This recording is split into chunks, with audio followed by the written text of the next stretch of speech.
Hello and welcome to the Lebenspraxis podcast, where we talk about the good life, the life of the practitioner, of the self-responsible person, of the active and alive human. Today something is a little bit different technically because I'm outside, and usually, or before, I recorded all the episodes inside. But today I'm outside and I'm walking. I know I'm on my feet here. It's November, end of November, relatively cold, not very cold, but relatively. I'm in the park. It's very beautiful at the moment because there's a lot of fog. Yeah, so it's very magical. And there's a reason why I'm outside. So let's dive into it. Let's start in 2020 when the corona pandemic started. So what happened in the beginning that was that all gyms closed and cafes and restaurants and all sorts of meeting places, all sorts of third places. Yeah, so I'm referencing here also the episode I made on loneliness, where I uh, also talk about the concept of third places. So the third places, in that sense, were all closed, at least the inside third places. So people went more outside to do something, especially to do some sort of moving or exercising. I think that was allowed in most Western countries. And there's a little forest close to where I live, and I'm there regularly. Usually, I'm the only person without a dog. Yeah, sometimes there are some families there, but it's also relatively rare, actually. So most people that are there to walk their dog. Yeah, and I made a video about this also some time ago. It's called Fear of the Meditator, where I talk about that it's for many people strange that I'm there in the forest also, and they always look for my dog. Even the dogs get confused. Even the dogs get confused that there's no dog around me, and they sometimes start to bark or something like this or look, and it's interesting. Like, it's very uncommon for these dogs and for the dog owners also, but some of them also already know me that I'm walking around there. But in the beginning of the pandemic, suddenly the forest was very full. There were other people walking there. There were more families with kids. People spend more time in the forest. But the moment the gyms opened, the third places opened again, that disappeared again. And I think what happened net in the end with the pandemic is that people are actually spending more time inside and more time at computers doing things remotely. Obviously, that goes for work, for people that work on computers that can do home office. Many people have not went back to the office. I asked some people recently, and they told me, yeah, I go to the office maybe once a month, or I haven't been in the office for this year actually, or some people that are going more often are going 2 times a week. That's already considered often, I feel, now, to go 2 times per week into the office. So we spend a lot of time not just inside, but inside at home, so at the same place. That's already something that is quite tricky in its own regard if you don't have the possibility to separate the workplace the from the living place. So the how do you say, the epitome of this is working with a laptop at the kitchen table. Yeah?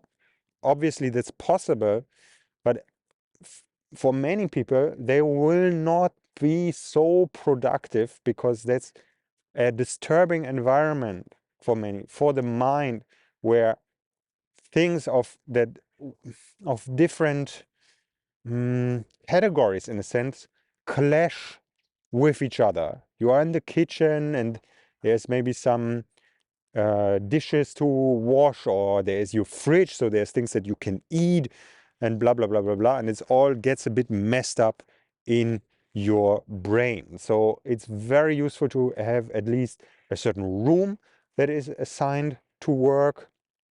And some people are very lucky. Like I have some neighbors, for example, that have on the property where they live with other people together, like it's a shared house, and there is another small building, and there they put an office in there, so you can do your home office in this smaller building and walk basically 30 meters over there, but then you are not at home anymore, not in your living space, you're in your working space, and that can be an important switch. Some people are better with working at home and being productive there, and some are less. For me, it's definitely a thing to be not in my living space when I work, to be in a workspace, and that can be for me outside or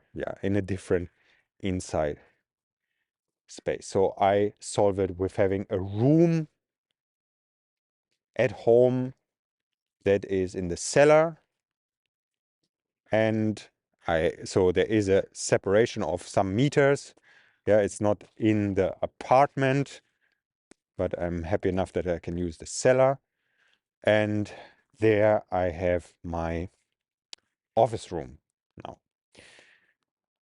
Okay, but I actually wanted to talk about why I'm outside. So already, no, we are now with the story here that there was a short moment when people were more outside, but then for many it became less again. There is this separation in society. Some people are outside every day because of their work. They build roads, they take care of trees, they collect garbage, they build houses, they check the sewage system, and so on and so forth. Yeah, or they're in the forest, checking the trees there, or they are on the farm outside. Some people are outside every day, many hours. But an increasingly number of people is inside, sitting at the computers. And I find that interesting already, that we have now the ability to work remotely so easily. Like everywhere there's internet. Everywhere there's internet in the air, and no one anymore has a computer, a normal computer, no, that it's just sitting there at the desk. Everyone has laptops. Like I don't know anyone that has a static computer for their work. Like everyone has laptops. People have smartphones. People have tablets. Blah blah blah. All very very portable. Then we have all this power banks that got better and better, so we can also carry energy with us. We can easily put things in a backpack to work 8 hours completely remote from any plugs, so from any inside places. And that's highly underused, I feel. Just this possibility to actually be outside while you're working. And from being outside in general, I want to shift our focus here towards the lost art of walking, we could say. So in general, I think it's clear for everyone that being outside is healthy. Yeah. Obviously, if you are outside in the rain, not dressed well, or in the cold a lot, then you can also create problems. But let's assume you are a grown-up person, you know how to dress, you know when it's too much, although many people think that too early that is too much. They don't expose themselves to rain or to cold and so on. But it's clear for all of us that it is good to be outside. What is the lost art of walking? It's just a little bit poetic way to say that we are not walking anymore. Many phones nowadays have this pedometers. They can track how many steps you take per day and how many kilometers you walk per day. That's a very interesting function, because if you walk around with your phone in your pocket for a week, then you can have a look, actually, how many kilometers did I walk this week? And for many people, it's extremely little. Funnily enough, this can also happen to people that live more on the countryside, because that can mean that they are inside in their house working on the computer. And then when they have to go anywhere, the distances are so far that they go with the car. We are not taking walks anymore, like leisure walks. As I said, if I'm in the forest there alone walking, usually alone, like alone, the only one there that has no dog.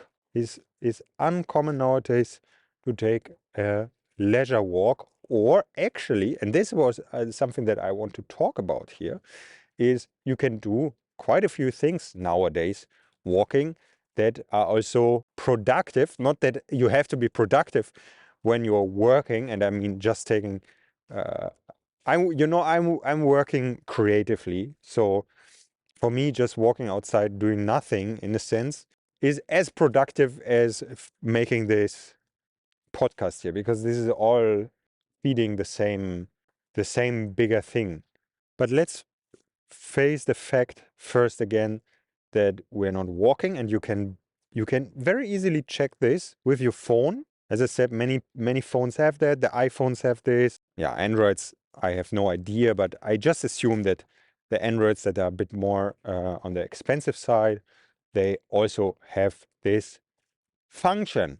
And then many of us will have less than 5 kilometers per day, and often just 1, 2, maybe 3 kilometers. Very, very little distance covered per day on your feet. I mean, 5 kilometers, that's an hour of normal pace walking.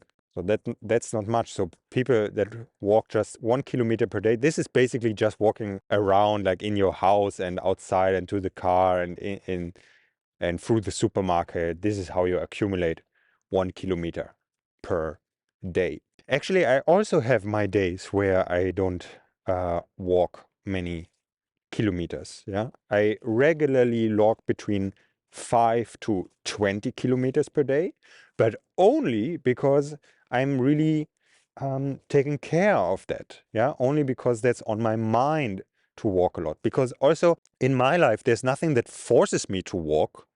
There's nothing forces me to walk. I can go everywhere with my bike or with the car or with the public transport. There's no need to walk. There's no need. So I have to be responsible for it, because the health benefits, again, are very clear. And it's very clear that for the mind is one important state. Yeah, I've talked in the morning routines, I think I've talked about this also. There's this basic states. There's standing, sitting, lying, walking, running. And all these states is good to go through. Running is off for some people because of health problems or because of problems with the joints. But all the other ones should be possible for most people. And to go through them regularly, I feel, is very helpful to have a proper functioning mind, because some things are happening in walking, some things are happening in sitting, some things are happening in standing. Sitting people do, lying people also do, standing a bit less, walking even less. I say again, if I don't take care of it, it can also happen that my phone says in the end of the day, you walked only 2 kilometers. Yeah. So it's an active decision to go outside and to walk. And as I said, the nice thing is this can be also put into things that you're already doing anyway. And it became a bit of a little movement with my coaching participants to walk while you have a meeting. And I want to promote that it becomes hopefully a bit of a bigger thing. Yeah, if people hear that, they maybe also start, maybe also tell other people that if you have a phone call, you can just take a walk. Yeah. Also, if you have a Zoom meeting, you can just take a walk. Actually, most Zoom meetings, I would say, you don't need to have the cameras on. You can also have the camera on and walk around. This is also something I do here and there. Yeah, I have the camera on and I hold the phone in my hand. Obviously, I don't really look at it when I walk because I navigate through the environment. Yeah. But I'm also, when I'm walking, I'm not walking through the city center with streets and roads and cars, but I'm walking more in the forest environment. So there's also, okay, if I look regularly down on the phone, I don't have to look around the whole time.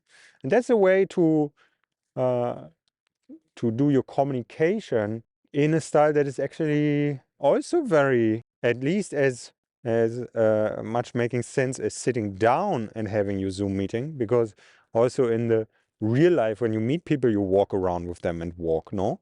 And sometimes you feel it's better to sit down for this and talk together, and sometimes it's actually much better to walk with each other. And if you have a call of 30 minutes with someone, yeah, on the side you walk 2.5 kilometers. That's nice.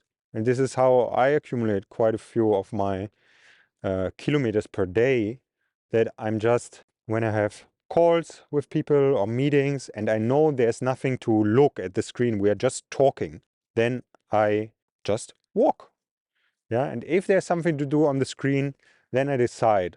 So either it's better to do it inside and then also at a bigger screen, yeah, like at my desk or with the laptop, or there's something to do on the screen, but I can do it on the smaller screen and I can anyway be outside, moving around. And if we have to solve something on the screen, maybe to create a mind map or to look together at some movement videos for correction, then I can just stand somewhere and do it there. And like this, I stay on my feet, I stay moving. And that's something I started relatively recently, maybe 2 months, 3 months, something like this. I think I started that. And I realized, yeah, actually for many things, you don't have to sit at the computer. You can walk. And then if you have to use the screen, you stand somewhere or you sit down somewhere for the time being. Yeah. Or you put your tablet into your backpack. And if you need a bigger screen, you do it through that. So it depends very much on what you're doing with the devices. Obviously, if you're a programmer and you're programming, you're writing code, that's not convenient for you. Yeah. So I'm not offering any walking for programmers. But if you're mainly communicating with people, then you can do a lot of this also walking, even the written stuff, because the speech to text gets so much better now that I can make even longer texts now speaking, and there is barely anything I need to correct about it. It also helps you to practice proper speaking, yeah, like pronunciation. And like this, you can walk, you can send a written message to someone while still having your eyes on the horizon, having your eyes around, not down, because that's definitely not something I promote, especially not in the city. Like I said, I'm mainly then in the forest. And if I look down for a moment, nothing happens. There's no cars or anything like this. There's also no other people. But in the city, obviously, your policy, the rule for yourself should be, if I'm walking in the city where there are other people, there are cars, when I look at my phone, I stop to walk and I go to the side. I don't stand on the path so people have to go around me. I take a step to the side and I do what I have to do there, yeah, checking something about, I don't know, directions of writing to someone, and then I continue my walk. This is the policy that I follow also. If I'm in these more crowded places like the city, then I don't look at my screen and walk at the same time. I stop. But the nice thing is, if you dictate something to your phone, a text, then you can keep your head up. And the same with voice messages, which I'm a big fan of for many years. Now, I know many people don't like voice messages, but that's mainly because many people are not trained to do it well. Yeah, there's a lot of bad, it doesn't go forward. This issue is solved quite a bit now because you can, in many apps, put the speed on 1.5 or double the speed. So if someone sends you a voice message, a voice recording, and it doesn't really go forward, then I just speed it up. Let's say I do for around 50% of the voice messages I listen to, that for some passages, I pace them up a bit, because people start to like slow down very much, start to not be sure what they want to say, especially if they send me a bit of a longer message. And that's completely fine. That's completely okay. And then I might speed it up for a minute, and then they get into a different pace again, and I use the normal pace.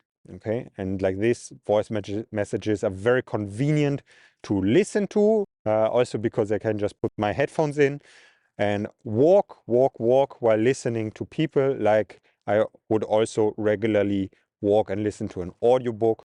Yeah, you see, some of the walking that I do in quietness without anything. But other walking that I do something. I communicate with people through these different possibilities, yeah, like using Zoom or using a phone call or listening to voice messages, recording a voice message, dictating to the phone, or also what is possible is if someone writes you text, you can ask the phone to read it out for you. It's not so great how the phones are reading it. That will hopefully become much better in the future. But let's say if you are if you're focused and you are intelligent, which I assume if you listen to this podcast, then you will get the content properly. Just sometimes the intonation and the stops and the pauses are not well made from the artificial intelligence, but it's a nice function. Someone writes you a text, or you want to there's an article that you're interested in,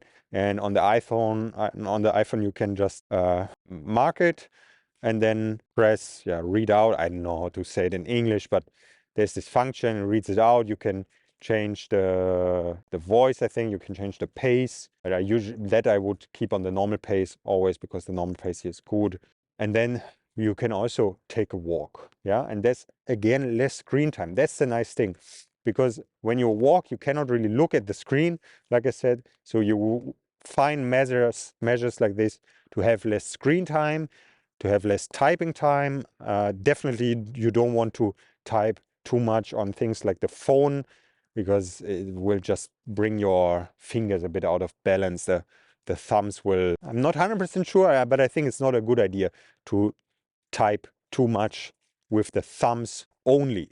But fortunately, through the steps in technology, which are nice steps, we can communicate with other people also asymmetrically, not just symmetrically, so with a phone call, but also asymmetrically, sending these messages while having the head on the horizon. So these things actually should make it more possible for people to spend time outside, to spend time walking. Also for people that are working on screens, or they work remotely, or they work with people and communication with people. So I took these steps. I make sure I have my time outside every day, which I'm anyway always making sure. But also I was driven more inside through the pandemic, because I started to have more work at the computer, more online work than before. I'm working online for many years, but it got more. Yeah, also because people are still in a bit of a sleepy mode when it comes to meeting, when it comes to traveling somewhere. I hope that this changes again. I really want to promote people start again to travel, start again to go somewhere, to see people. I know every one of us is like, oh, okay, the 1 hour there, 1 hour back, that's so much. Like, I just do it here at home on the computer. Yeah, but that's not the same. That's not the same. First, in the pandemic, we learned that you can do so many things online that you didn't think are possible online. This was the same for me. I also learned that I can do much more online than I thought. Learning, teaching, blah, blah, blah, even connecting.